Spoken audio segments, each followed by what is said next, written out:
Salam alaikum wa rahmatullah. Bonjour, donc nous sommes aujourd'hui le jeudi 8 octobre 2020 et nous allons voir une activité de langue. L'objectif aujourd'hui c'est d'utiliser le lexique de la une. Le lexique ça veut dire les mots. Donc aujourd'hui nous allons apprendre de nouveaux mots. De nouveaux mots concernant quoi? La une. Et nous avons déjà expliqué la dernière fois que la une ça veut dire la première page du journal. Donc vous avez ici un schéma que vous pouvez trouver sur la page 12 de votre livre. Donc s'il vous plaît, vous prenez la page 12 et vous suivez avec moi. Donc si vous ouvrez la page 12, vous allez trouver cette organisation comme ça. À quoi sert cette organisation? Cette organisation, c'est un schéma, d'accord? Un schéma ou bien un plan, d'accord? Qu'on appelle maquette. Donc dans le langage du journal, on l'appelle maquette. À quoi sert cette maquette? C'est pour nous dire, voici où je dois poser cela, voici où je dois poser cela. Si vous êtes directeur d'un journal, vous ne pouvez pas venir juste ici et écrire par exemple le titre ou bien ici le titre, non. Il y a des places qui sont spécifiques où vous devez poser tout cela. Donc nous allons voir les composantes du schéma. Ici, il y a le bandeau. Le bandeau, c'est une place qui, généralement, en tête de la page, donc en tête de la une. Vous pouvez retrouver dans cette une un gros titre par exemple, ou bien une grande publicité, par exemple une grande image de la voiture Peugeot ou bien de la voiture Volvo ici.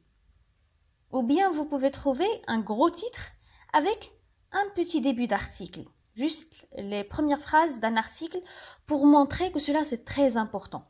Dès que vous prenez la première page, vous lisez ça et vous dites « Ah, ça c'est très important ».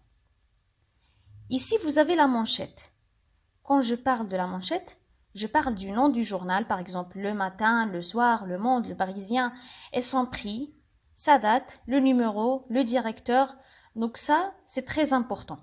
Il est impossible d'avoir un journal sans manchette.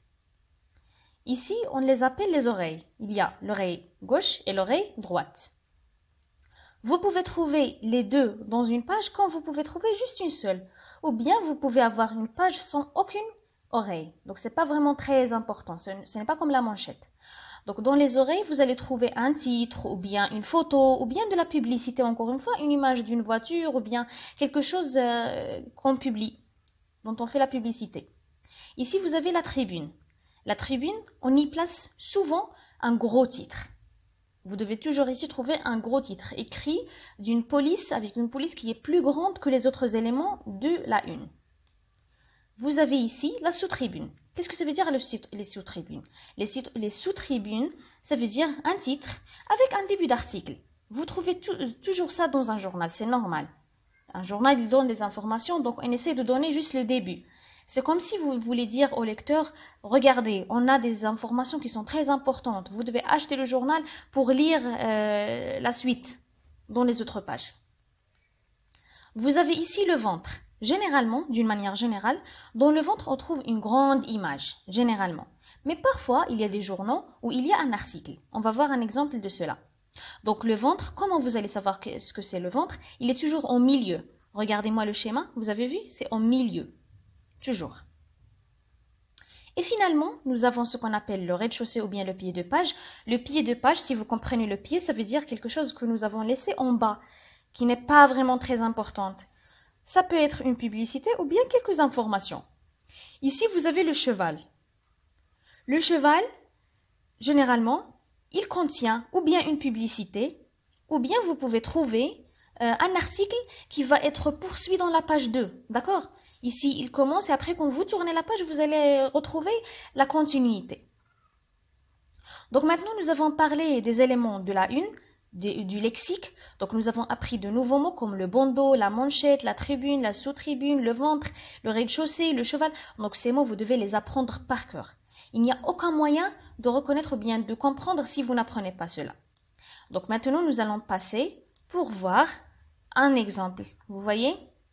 Comment s'appelle ce journal? Il s'appelle Le Parisien. Donc cette partie, on va l'appeler manchette. Ça, c'est la première chose à faire parce que c'est la plus facile. Dès que vous trouvez le titre, vous savez que c'est la manchette. Donc la manchette, c'est cette partie. Regardez maintenant. Vous avez en haut un gros titre, un titre. Donc c'est quoi? Nous avons déjà parlé de ça, c'est le bandeau de la page. La première chose par laquelle ils ont commencé. Ici, nous avons une petite partie avec une publicité. C'est bien sûr l'oreille. C'est quelle oreille? C'est l'oreille droite. Donc dans cette page, nous n'avons pas d'oreille gauche. Nous avons seulement une oreille droite. D'accord? Bien, ici nous avons encore une fois un gros titre. Comment on a appelé le gros titre sous la manchette? On l'a appelé la tribune. Donc le gros titre, cela, c'est la tribune.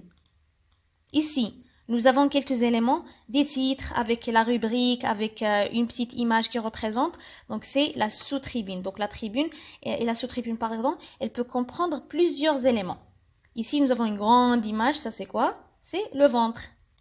Donc le ventre de la page où il y a une grande image qui montre que cet événement ou bien cette information, il est très importante et elle intéresse les lecteurs.